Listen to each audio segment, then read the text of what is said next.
Welcome to the Hidden Palace with Skyblaze.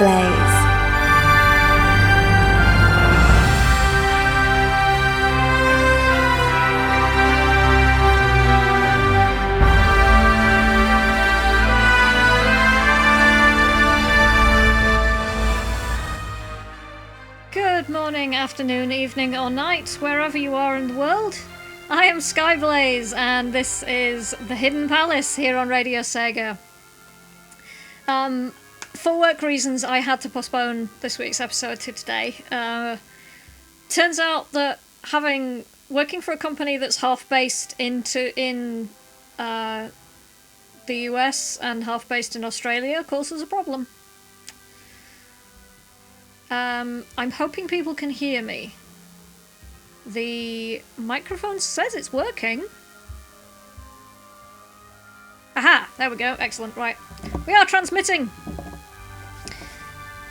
So, when Sega moved into the home video game market, originally being for arcade and providing to the military, actually, service games is where the name comes from, they didn't only release games on their own consoles. They also branched out into other home computers and consoles. Electric Boogaloo is saying, yay, Skyblaze got a new job. I did. It's not a flat salary like it was before. I'm only paid per article, so it's not perfect, but it's money coming in. So it could be a lot worse. It's one of the reasons I'm starting to do the Pokemon Go, Let's Go streaming. See if I can get some more money in. Eventually. It'll take a while.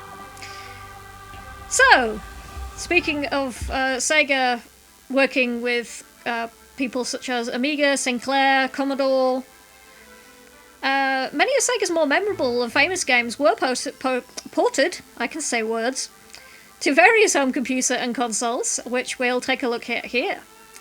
Starting with Fantasy Zone, because we all love Fantasy Zone, and Opa Opa, because he is adorable. Is it a he? I don't know. I should look that up at some point. Now, ports to the MSX and Famicom in 1987, as well as the Sharp 6800. 6800. If you don't know what a Sharp X 6800, there's a bunch of YouTube videos around tearing it down. In fact, there's a pretty good restoration video kicking around somewhere. And the TurboGrafx 16, which, if I remember correctly, was better known as the PC Engine in Europe. It was ported to those two consoles in 1989. Now, they were some of the more well-known ports of the game. As you generally expect with ports, changes were made to make the game a little bit more playable on its respective consoles.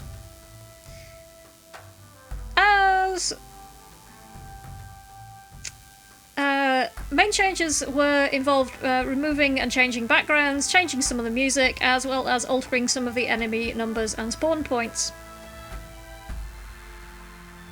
Sorry, X68000, I do apologise. 6800, I'm an idiot. Yeah, it was a weird looking thing, wasn't it? It looked quite slick, but it was massive for the time, and yeah, it was quite obscure. It was actually a pretty neat bit of kit. I'm getting off topic. Don't start me ranting about retro consoles, we'll be here all day. Right. Yeah, after some of the stranger changes to Fantasy Zone came on the Famicom and NES ports. Now, despite effectively the Famicom and NES being the same console under the hood, as it were, the Famicom version was ported by Sunsoft, while Tengen dealt with the North American port for the NES.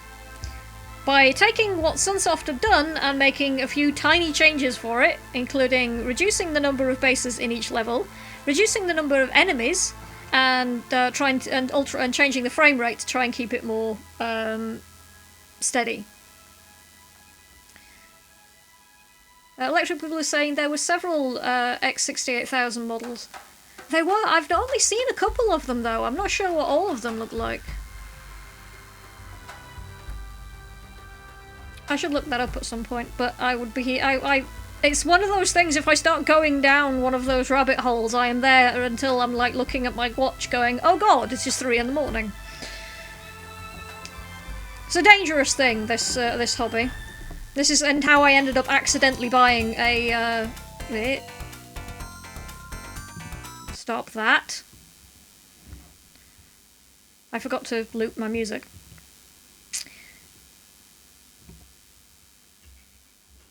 So yeah, the only port that remained true to the original release of the original arcade release of Fantasy Zone was in fact the Sharp X68000 port. They even managed to squeeze in a Space Harrier secret stage. Right, so let's have some music before as it starts. So let's have Frozen Party RD3 from Fantasy Zone 2 DX, The Tears of Opa Opa. And I'll see you after the break.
Sure why it's done that. It seems to have skipped one of the tracks.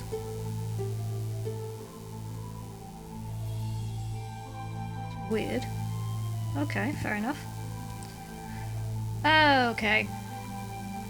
So that should have been Fantasy Zone Menu and Fantasy Zone 2 DX Frozen Party. Fantasy Zone 2 does.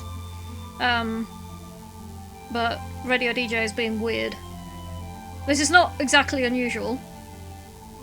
Yeah, Fantasy Zone 2 does have multiple endings, including a bad ending, which, as I recall, Opa Opa goes evil and takes over the universe, and the guys from Space Harrier have to try and save it. But I don't think it works. It's like, that is just the saddest thing. Electrical is saying, one interesting thing about Tengen's NES version of Fantasy Zone, according to GDRI, is that the music was arranged by Masaharu Iwata of Gauntlet 4, Ogre Battle and Final Fantasy Tactics. That is pretty interesting. How curious. Speaking of Tengen, Afterburner 2. You'll start seeing a cheeky habit forming with Tengen. As with Fantasy Zone, Afterburner 2 was ported to the Famicom by Sunsoft, with Tengen then taking that port and heavily modifying it for the NES and calling it Afterburner. The thing is, Tengen's version was technically unlicensed. Naughty Tengen, shame on you. Hilariously, you can still access part of the original port, such as the sound test. So, you didn't actually alter the base code that much, did you, Tengen? But then I think they developed a bit of a reputation at one point, Tengen. So, any other port of Afterburner that you find, technically will be Afterburner 2. The first Afterburner game was only ported to the Master System. So, most versions that you see, despite what the box will say, is actually Afterburner 2. Confused? You will be. This was actually pretty common, the renumbering thing, which is why you end up with things like Final Fantasy 4 being relabeled as Final Fantasy 2, Final Fantasy VI being Final Fantasy III and things like that in the US.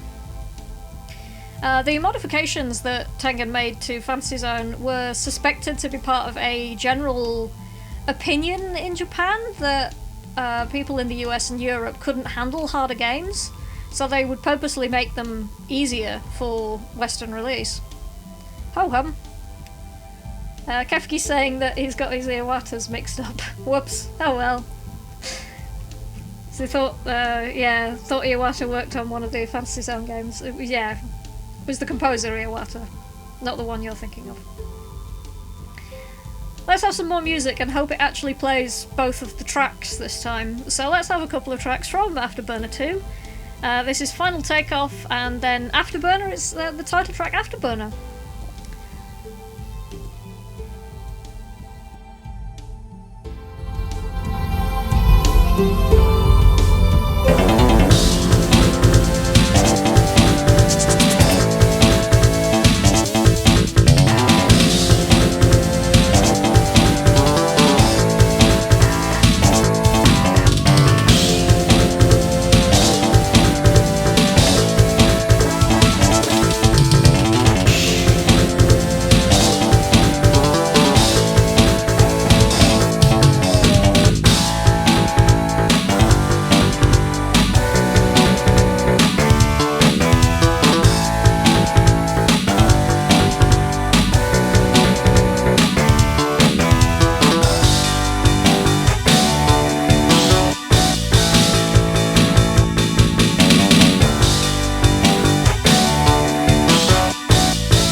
You're listening to Radio Sega, playing the best Sega music 24/7. Sega!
are back. And that was Afterburner 2, Afterburner, and prior to that, Afterburner 2 Final Takeoff. Yeah, those were actually quite decent quality, although I thought I heard some clipping on the Afterburner theme, so I might need to look into that at some point. The Discord chat is talking about about LJN, which for those who don't know is a now defunct division of Acclaim, like Acclaim itself, that was famous for producing absolute garbage, mostly on Nintendo consoles. Inexplicably, they revived the publisher label for a game on the Dreamcast in 2000 called Spirit of Speed 1937. It's strongly believed that they revived the label just because the game was utterly terrible and didn't want it associated with the main Acclaim brand. It's like, it was that bad. Which is really irritating because the idea of the game was actually really cool. Anyway.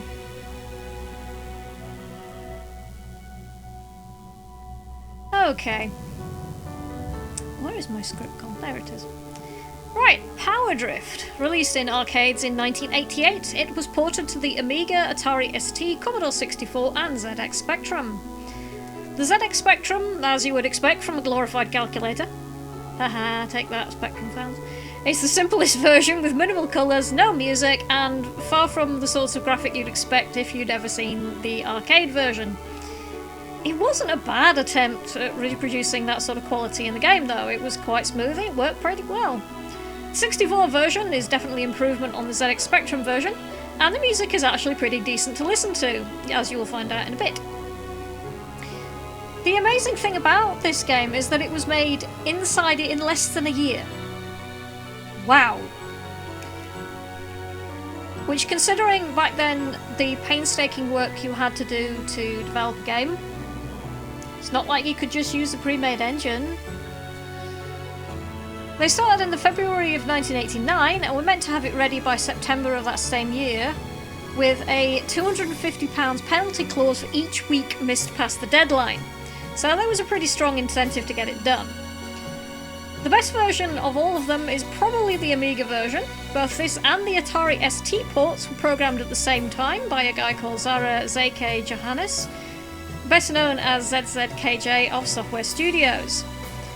What is even more amazing is that Sega never actually gave Software Studios any of the assets or source code for the game.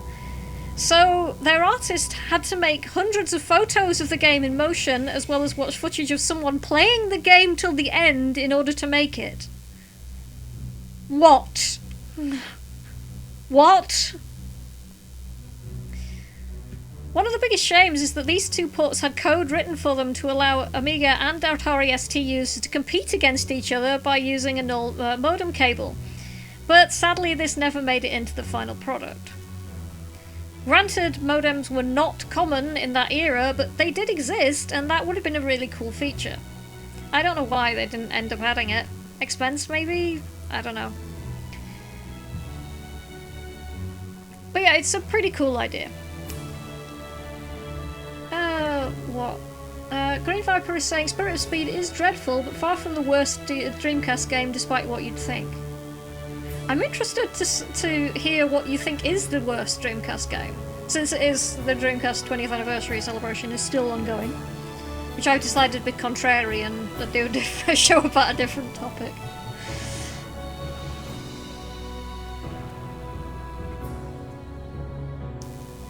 And Electric Boogaloo saying that Jaws was mostly the LGN titles never actually developed their games internally. It always outsourced to people like Westone or Atlas, such as Atlas made Major League Baseball and the Karate Kid and Friday the 13th back in those days. Spirit of Speed is not the worst Dreamcaster on Dreamcast. European Street Racer? Is that on Dreamcast? The one that got nickname of is extremely shitty racing. That one. Is that a Dreamcast game? I honestly can't remember, it's been a very long time. I just remember it scarring my eyeballs.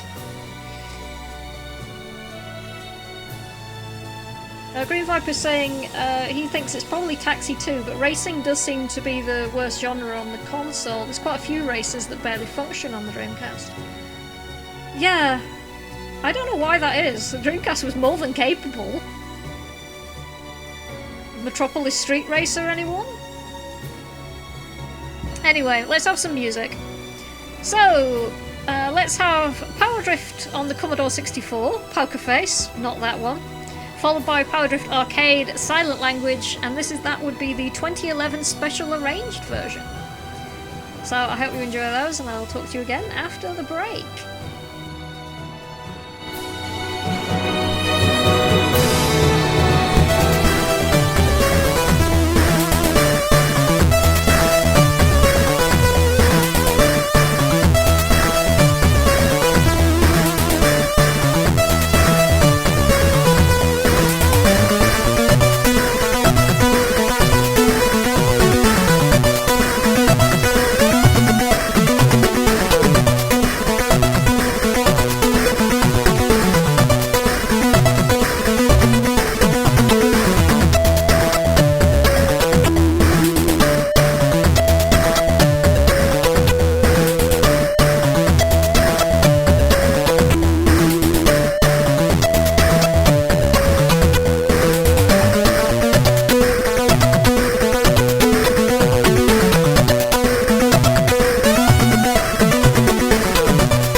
You're listening to Radio Sega, playing the best Sega music 24/7.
are back.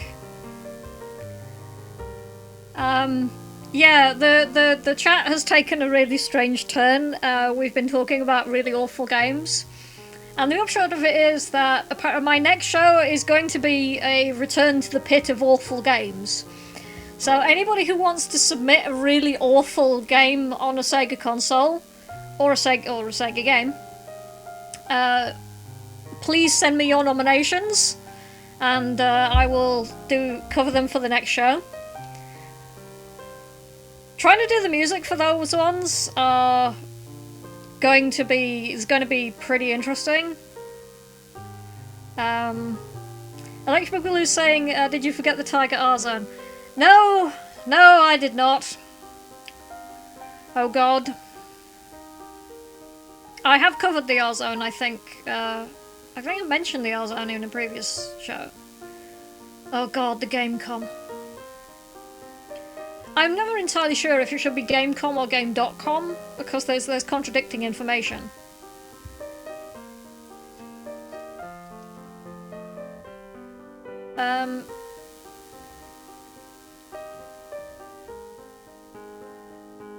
Grave Viper's asking about the Phoenix Games thing, because I mentioned in the chat that they have been known to brick consoles. Some of the early Phoenix Games / Stingo Pictures releases that came out for the PlayStation 1, the disc would spin so fast they could damage the motor and kill your console. Yeah. So yeah, that was the thing. That's Greyfall saying it's game.com. Some places say that the dot isn't supposed to be pronounced, and some places do, so I'm not sure what's actually accurate. Okay, because Sega had Tiger games, and Gowan saying they had Tiger, Altered Beast, and Strider. So yeah,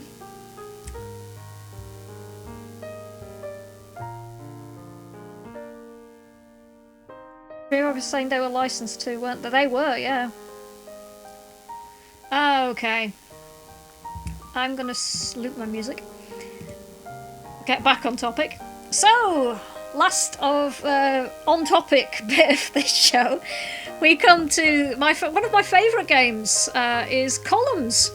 Brought out on the Mega Drive in 1990, it was ported to quite a lot of Japanese home computers. But it was only in 1999 that it got a port to the SNES thanks to Marigold and Media Factory.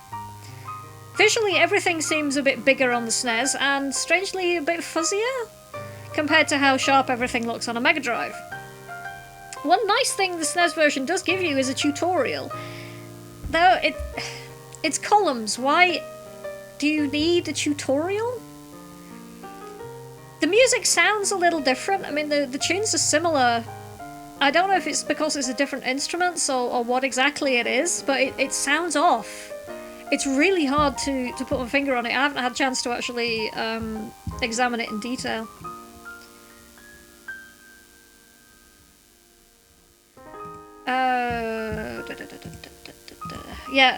Here is a comparison version between the Mega Drive and SNES versions, which you can see in the Discord chat if you want to have a look. So have a look at that and tell me what you think. And be sure to get your nominations for terrible games that you want me to cover for next time. And I will have a look at them. So let's have some music from Columns. This is from the Columns on the SNES, requested by Electric Boogaloo. This is the Versus mode from Columns SNES. So enjoy that, and I will speak to you again after the break.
are back.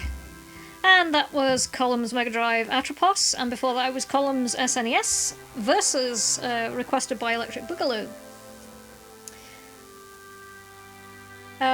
Electric Boogaloo clearly has excellent taste because their favourite Column's tune is Lachesis as well, because it's mine. And Darwin's saying that they don't listen to Atropos and Lachesis enough. Yeah, they're both great tunes. It's a shame that so much attention is given to the main tune. There's not enough remixes of the other two. More remixes of the other two, please. And Veritex asking if anyone's played Columns 3 on the Mega Drive. I have. I don't have a copy of it. I should fix that at some point. It is pretty good.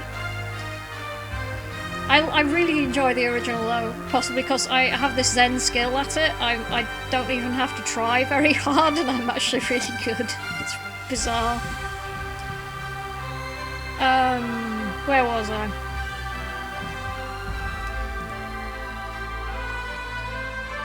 Oh yeah, Chiptune Corner. So, remember a couple of weeks ago, I spoke about a very accomplished and respected chiptune artist who worked on the Commodore 64 and a lot of the 8-bit and 16-bit music tracks back in the day, called Ben Daglish, who sadly passed away recently. Well, I was browsing RKO Remix, where a lot of Commodore 64 remixes and tunes are archived, and I found a really lovely tribute track to him, which actually has some samples of some interviews with him. And it's called Hades Nebula by an artist called Lala. I don't know if that's a reference to the Teletubbies, but I don't know. But I thought it was great, and I think you guys should enjoy it, because it's wonderful. RKO is worth checking out, by the way, if you are looking for some great chiptune-based music. So yeah, here is Lala, Hades Nebula, Ben Daglish tribute. Hope you enjoy it. Talk to you again after the break.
It's alright, it's fun. I mean, it's strange, kind of just being surrounded by people who remember stuff you were doing 20 years ago and want to have your autograph and stuff. You know, pretty strange, really. I mean, it's alright, you know, but it's a bit bizarre at times. You know, you have a normal life the rest of the year, and then you come down here and there's 200 Swedish guys going, "Will you sign this for me?" You know.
Daglish. Thank you very much.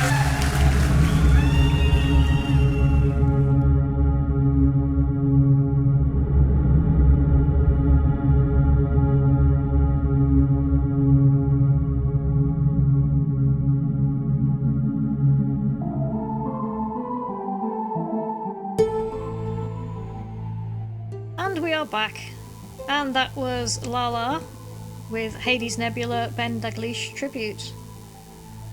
Kefki's saying that's a pretty weird and interesting track there. It certainly is. It's one of the reasons I wanted to share it with you guys, because it was so unusual.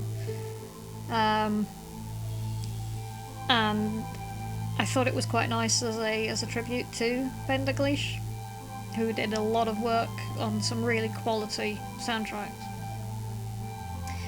So, thank you very much to everybody who's been listening in and commenting on the chat.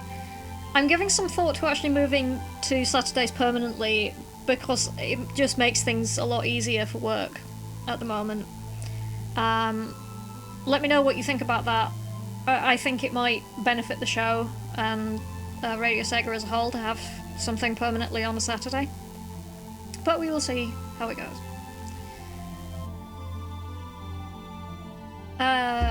Okay. Veritex has been asking about Columns 3 on the Mega Drive. I have played it, but I think it was an emulated version. I think it was on my Raspberry Pi. And Electric Boogaloo's saying that it didn't come out in Europe on Mega Drive, and the US version is region locked. That seems quite likely. Doan's saying, great show, thanks. Thank you for coming and listening in and chatting to us. It was good. So, definitely get back to me with nominations for the terrible games, the pit of terrible games. That will probably be my, barring Winterfest, that'll probably be my last show before, Christmas holiday and stuff. Not including Winterfest, because that's its own thing. Green Vibe, yeah, okay. So yeah, I'll strongly considering moving to Saturdays, just because it makes things a lot easier for my work schedule. Which means I'll need to do a new promo. Yay. Right. So thank you everybody for listening in. I'm going to play one more track before we close down for tonight. I've been Skyblaze, this has been The Hidden Palace, here on Radio Sega. Thank you to Doan and Veritex and Electric Boogaloo and Green Viper and Kefki and everybody else who has joined in. I hope to see you again next week. Probably going to be a Saturday again, I will confirm on the Discord chat. But here is Dax with Outrun Splash Wave Remix. I hope you enjoy, and I will see you next time. Good night, everyone, and take care.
Enjoyed the show? Check out the full Radio Sega live schedule at radiose.ga/shows. Radio Sega, playing the best Sega music 24/7.